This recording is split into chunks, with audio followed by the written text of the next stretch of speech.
Hi guys! Welcome back to my channel or welcome to my channel if bago pa lang kayo. By the way, my name is Val and in this channel, I do financial journey, my own personal journey. So I do share here my financial struggles, my financial journey. So any tips that might be helpful for you guys or any information that might be helpful for all of us to strive our financial goals. No, na marami akong utang sa inyo. I know that I only uploaded 2 videos last month and I couldn't keep up the schedule nowadays because what happened, I've been really busy with my event business, guys, and also graduating yung eldest ko. So I'm kind of like all over the place. I work full-time plus night shift pa. So talagang ang hirap. Let's talk about our first paycheck for the month of June.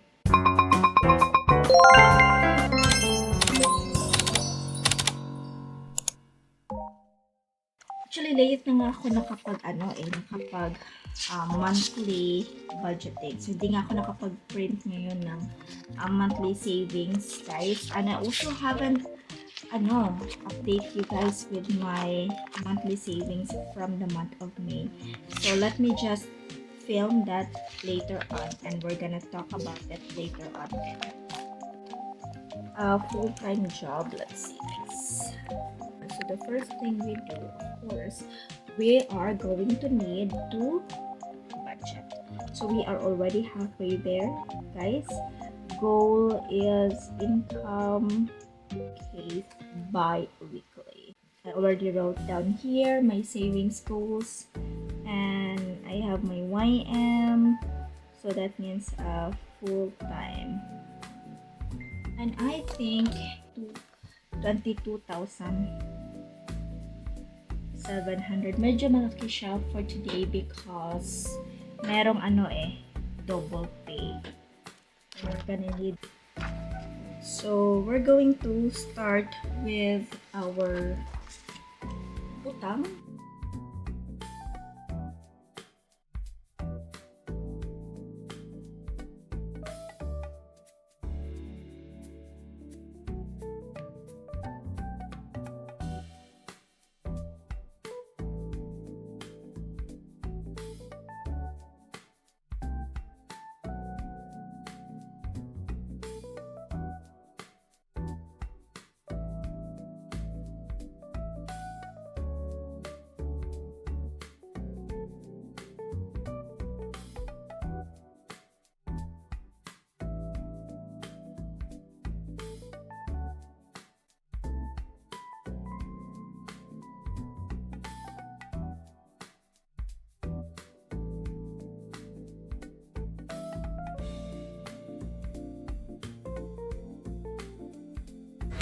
Let me pause a moment, guys, and before we continue for our video for today, I just wanted to let you know that I'm offering my financial journey template planner for free. So this is going to be a free download for you guys.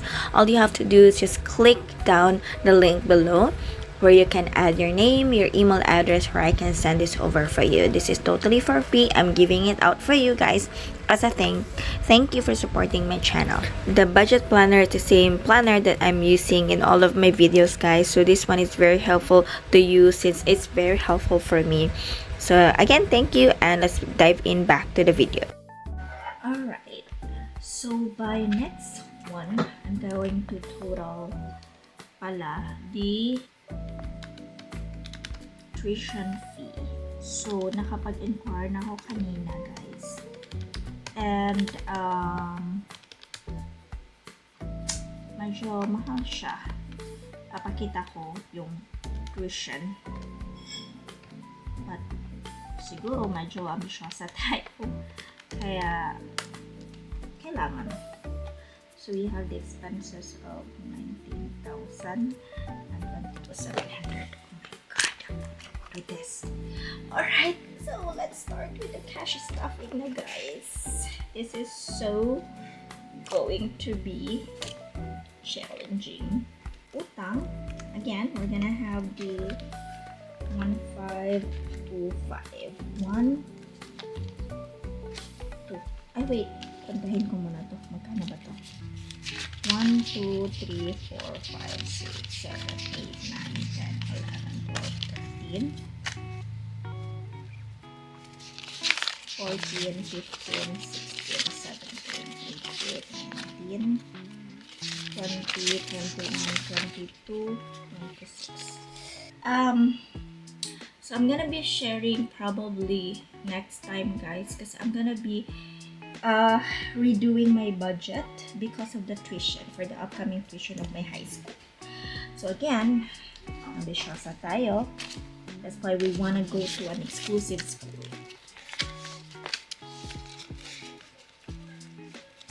Next is our grocery. So I've just come to realize, guys, na parang inflation na talagang imagine 1.5 lang yung budget ko for the grocery before. Now we are under 2K. Malala na to, guys. I don't know what else could I share with you guys in this video. Please let me know. I don't know, I'm being connected with you guys. Like, you can siguro with this kind of videos when you're doing your laundry or when you are folding your clothes and you are kinda watching our video, no? And you also get inspired or get an idea.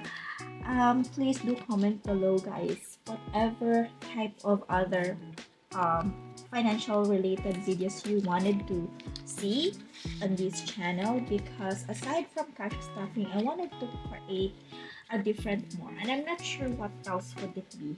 No.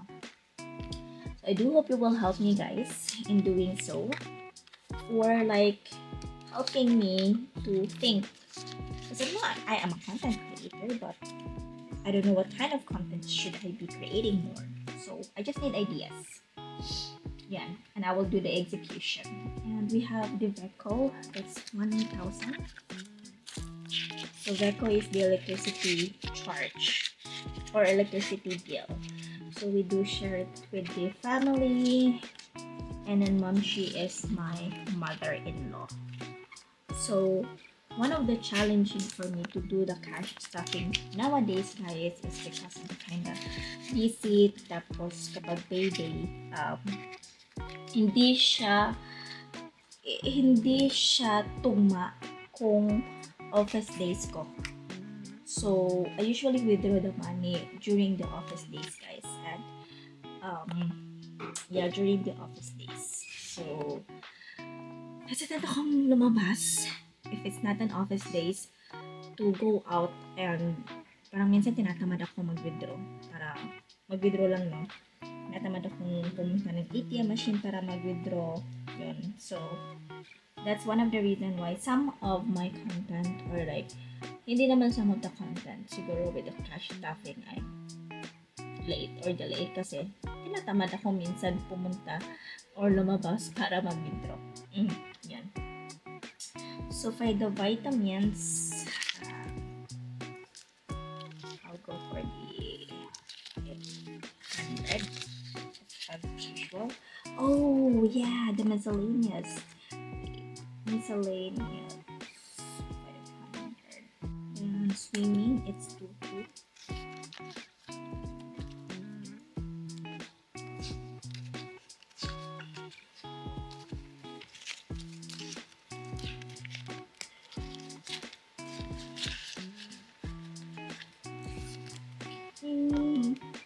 Swimming, it's 2. Tapos I'll go for the miscellaneous, which is 500 here.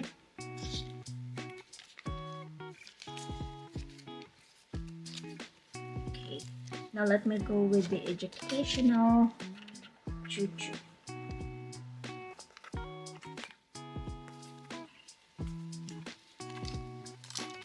So I have the 1.5 tapos 800.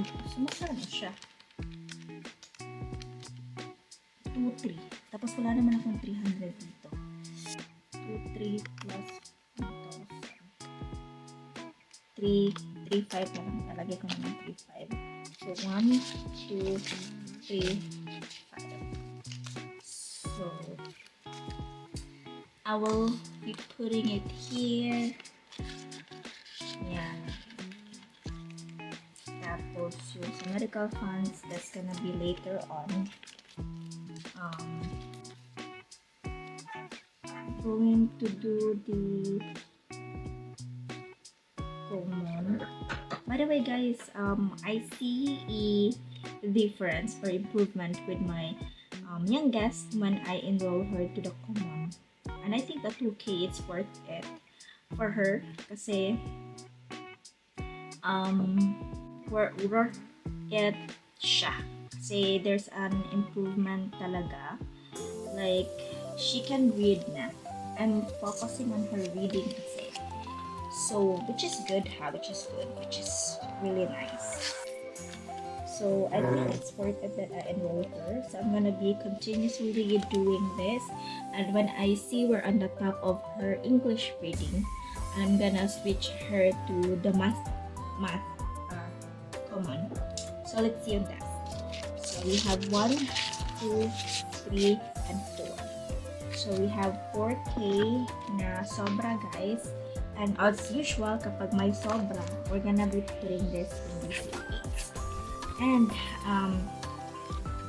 so, you remember that I pay off the Ironman na utang, diba? So, I'm gonna be adding it here. Oh, by the way, let me just change the allowance to 500. 1, 2, 3. That's 1, 2, and 3. So there we go. Alright. So my struggle and on the starting ng school year, guys, I'm quite afraid at the same time. Kasi, one, I can't rely to my husband to say, wala kang pambayad ng tuition or kasi he's also paying, as you all know, my husband is in the other country studying, so he pays his tuition fee and whatever he earned from his part-time jobs. Actually, tatlo na yung trabaho niya, guys. Whatever he earned from his part-time jobs, he actually didn't have much. So, sakto lang po talaga yung kinikita niya for his tuition, for his accommodation, and then for his other expenses there. So, I totally understand him kasi it's gonna be a 2-year course lang naman. And it's gonna be his first anniversary pa. So, we still have 1 year more to go. And with the tuition of the exclusive school kasi, natatakot kasi ako kasi this is the tuition. I don't know if you can see it, but yeah, this is the tuition for the grade 7. So, that's 57. I'm just gonna close it to 700. I'm gonna compute this and yeah, I'll let you know, guys, for any updates. Whew. Talagang napapagitha talaga, guys. I'm not in a panic mode, pero as a mother talagang ganun talaga. I think it's a normal one because I sent my husband the tuition fee this one today. I told him that please don't judge me because I'm an ambitious mother. I want to have a better education for my kid. I know it's kinda expensive for this. Plus, yung transportation fees pa niya, yung allowance pa niya, yung baon pa niya. So, that's gonna add up everything. And I'm not sure if I can make it. I do hope that God will not let me go down or will not, hindi niya ako papapayaan. I hope that He will provide. So, yeah, still, I'm kinda afraid for this new chapter, guys. So, I hope it's going to be a good one. I do hope that na talagang walang masyadong pangat na mangyayari. Anyways, that's it. Thank you so much for watching, guys, and I will see you in the next one, ha. I do hope that you will like this video and then comment for more content or whatever content you wanted. And if you have any special message to me, I love to read your comments, guys. I do hope to see you in the next one, and subscribe. Bye bye.